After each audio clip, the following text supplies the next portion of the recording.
I started playing 12 instead of 13 or 14, whatever this one is. 14. First off, well, fuck. I was not expecting that walkthrough. That volume just, but how is it not in the background? It's an old movie. It's fine. I could even see some directors just not having that sound in the like distance for effect anyway, but fuck. I think I said fuck out loud when I started watching. Oh, from Russia with Love, minute 14. I'm Brian. And I'm Brad. And this is the podcast that takes the longest running, smoothest, suavest, most debonair spy franchise around and shakes it out. I like the finger cuts you just did. You can see them on the YouTube channel when this episode gets uploaded there. Link in the description. Wrong. 1 minute at a time. Mr. Brad, what happened in this minute? Because this is Bond. Minute Bond. No problem. I was going to let you go with it. This minute is actually kind of exciting. There's a lot going on in the background. In what they want you to see is her walking through the training. But when we start going through this minute, like section by section, like the background is so funny because there's so many things going on. So the overview is agent number 3 kind of walking through their training facility. How we didn't hear all this stuff going on from the property, even like the gunfire, which you probably should have heard echoes of, unless they just like snap their fingers and everybody pretended to work. Yeah. So basically, agent number 3 is walking through the training facility with leather coat guy and turtleneck guy. So we get to see kind of like their training facility. There's some guys with crossbows. There's one guy that's doing like the revolver on the forearm shooting. Like he turns around, spins, and puts his barrel on his forearm to shoot as accurately as he can at targets sitting in a doorway. Yeah, targets that are just bobbing back and forth, perfectly timed. And then there's like one guy without a shirt on with like some form of machine gun. Then you got that's the Rambo. Yeah, that's future Rambo.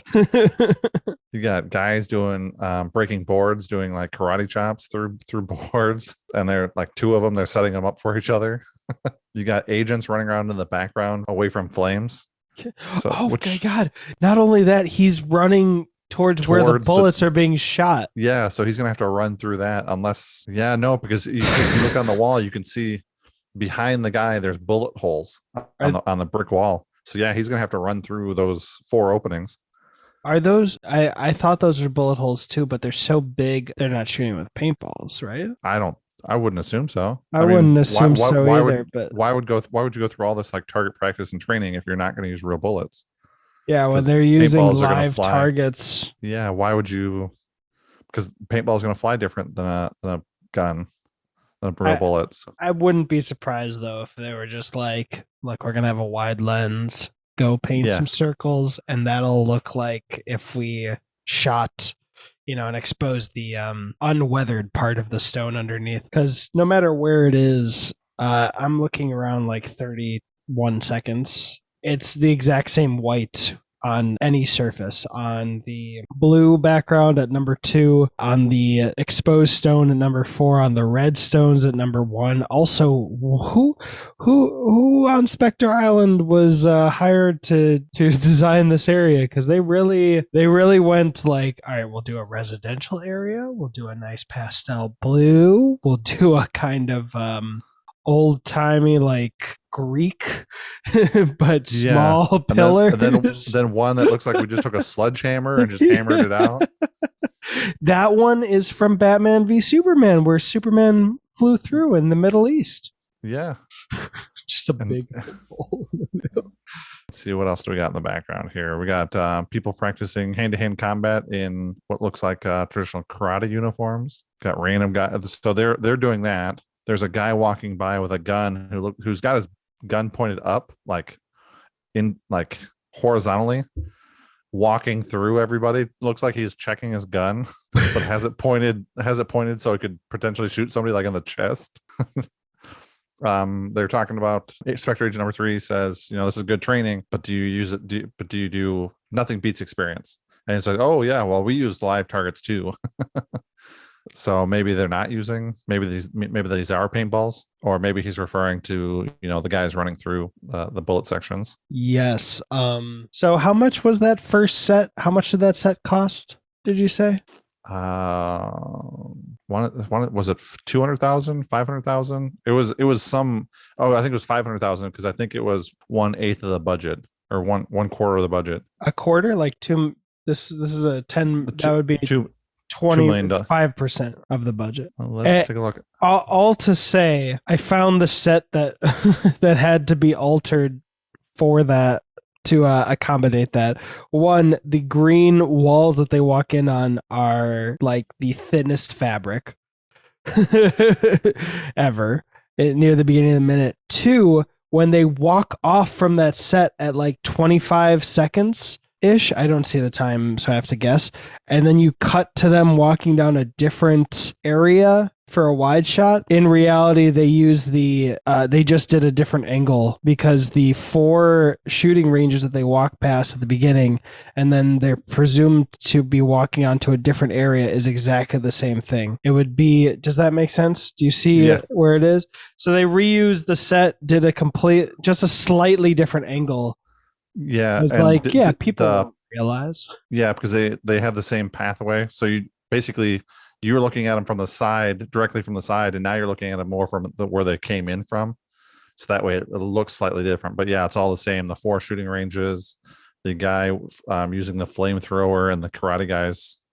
You can see a little bit more that you couldn't see before. Looks like they're practicing more hand-to-hand combat closer to the camera. So they might have added that in because they couldn't have all of that distracting as you're walking through, because otherwise you'd have only seen Spectre Agent number 3 for like a couple seconds in between people. Yeah, but not only that, like this isn't even a shot that they reuse. Like they didn't intend for this to be an alternate shot for them to enter through because they're using a different walkway. Yeah.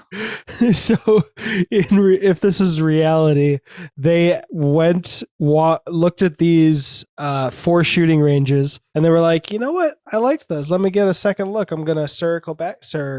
We're circling back. I just want to look at it again. Then they walked by it again. Like I'm sure I'm confident that there's got to be some mention of like, she's in a hurry because you were mentioning that last minute, but now that's really undercut by the big circle they've done in this area just to look at everything twice. So the first scene cost 150,000. Okay, yeah, that makes sense. Because this budget, what was this budget? The first one was 10 million. Well, I think it was 2 million in their time. Oh yeah. Never mind. Yeah. I was adjusting for inflation or whatever. Yeah, so if it's 10 million, then it's probably like 22 million, 21 million. So after we get through that ridiculous training scene, ridiculously awesome, much needed in every spy movie ever that gets ran over. Actually, now that you mention that, it reminds me of, that's interesting. I was going to say it reminds me of the beginning of Van Helsing, which is clearly making reference to the Bond films. And then that brings me back to the Pierce Brosnan films that I've seen, where they essentially do this for Bond. Mm-hmm. And why I think it's interesting is so weird that they started, if there's any origin for that trope of like just showing off the gadgets in a safe area or like what you can do. I think it's super interesting that started with Spectre and then got what's it called when it got appropriated by the good guys, so to speak. Yeah, because they do it like they kind of do it with Daniel Craig when he has to go through rehabilitation to prove that he's field ready and stuff like that. So they kind of show you that montage a little bit. Yeah. So yeah, that's interesting. But now, like, think about like all like the bad spy movies or like the knockoff spy movies that all do the same exact thing, where they have like a training montage of all the bad guys training to beat up the good guys, or vice versa. Oh, so, yeah. I mean, they do it in Austin Powers. I mean, they do it in a lot of things.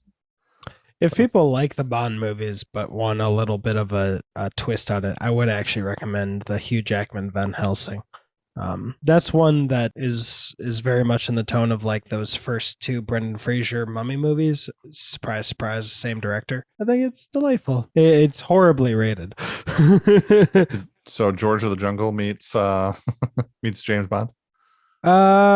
More like Alfred and or was it who's Alfred and Costello? No, what's the names of them? Um, oh man, we're getting yelled at right now. Abbott and Costello. Abbott and Costello. I mean, I've said Alfred. Yeah, well, I I'll know we're take getting it. yelled at. Somebody's listening to us going, "It's Abbott, you dumb people."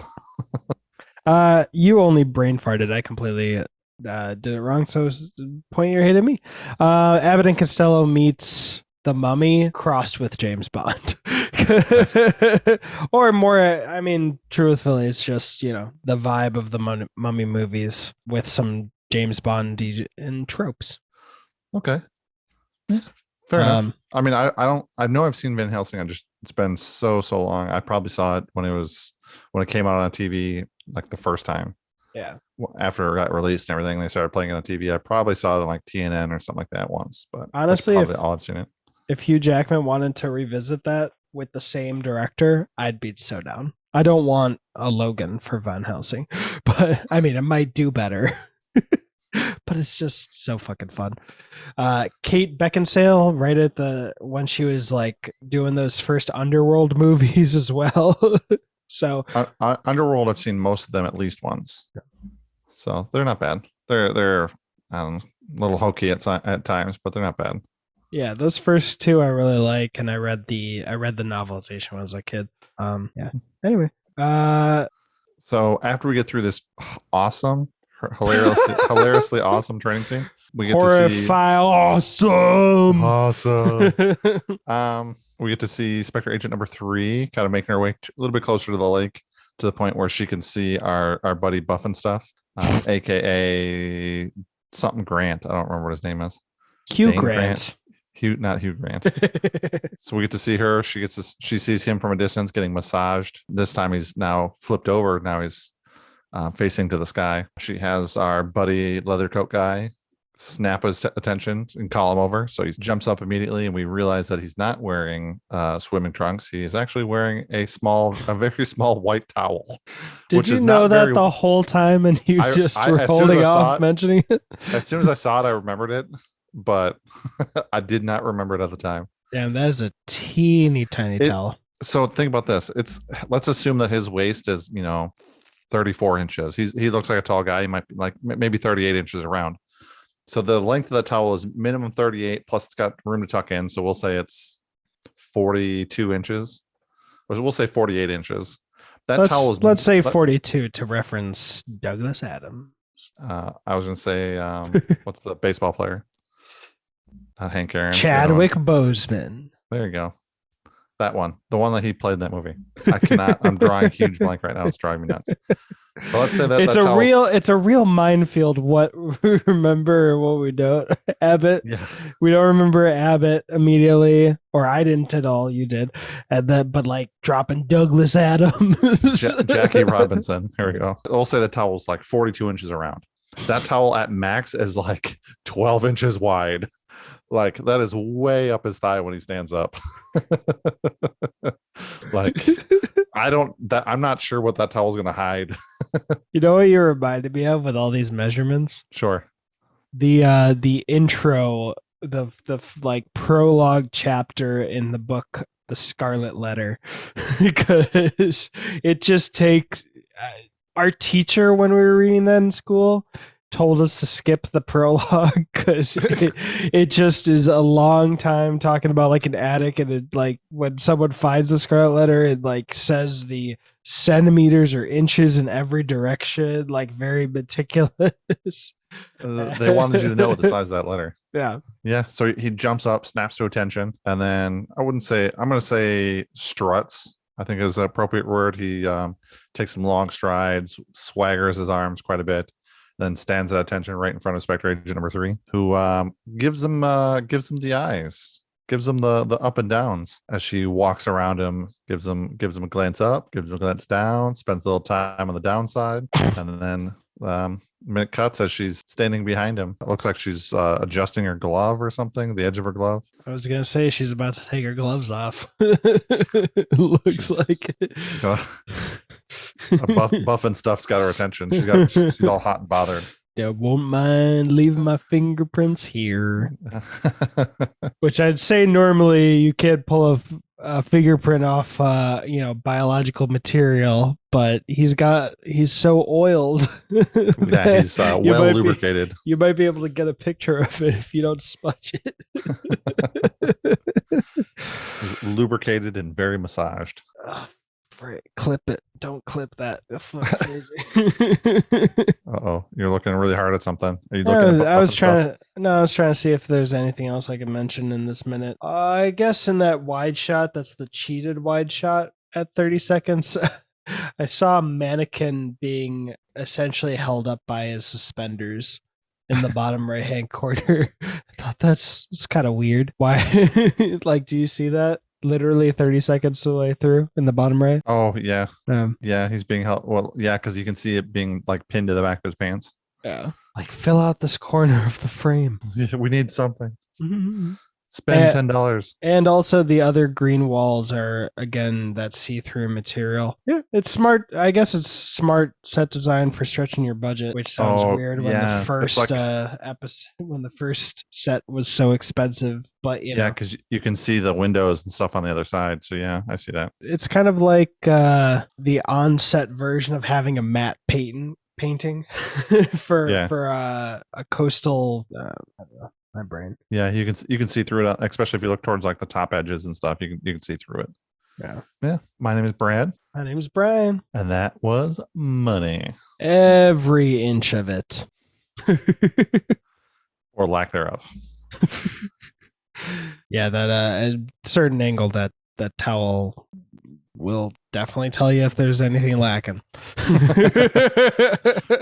Yeah, I'm glad he jumped up that way, not the other way. Because if he would have jumped up legs towards us instead of legs away from us, he wouldn't have been hiding anything. Oh my god! Okay, I'm so glad. I'm sure people have stopped because we had did the outro, but that just reminds me of a Dane Cook sketch. And I think we were talking about Dane Cook like a day or two ago. Yeah, we were. Or not a sketch, part of his stand-up where he was saying his dad always had a robe that was essentially that short, but it covered his chest. And one time he jumped up and he just saw everything, hair, veins. His dad just froze there. He's like, one day, all of this will be yours. There's another movie. I'm trying to remember. I don't remember if it's Sex Drive or if it's another movie, but there's a guy an old man sitting in a chair, and one of his balls is hanging out the bottom of his shorts, and just hanging there against the chair. It was super funny, and I want to say it was Sex Drive. It could be Sex Drive. It wouldn't seem out of place, but I don't remember that specifically. Rumspringa. If it's okay, I'd like to stop in about 22 minutes just so I can have an hour with Maddie before. Yeah, absolutely. After party.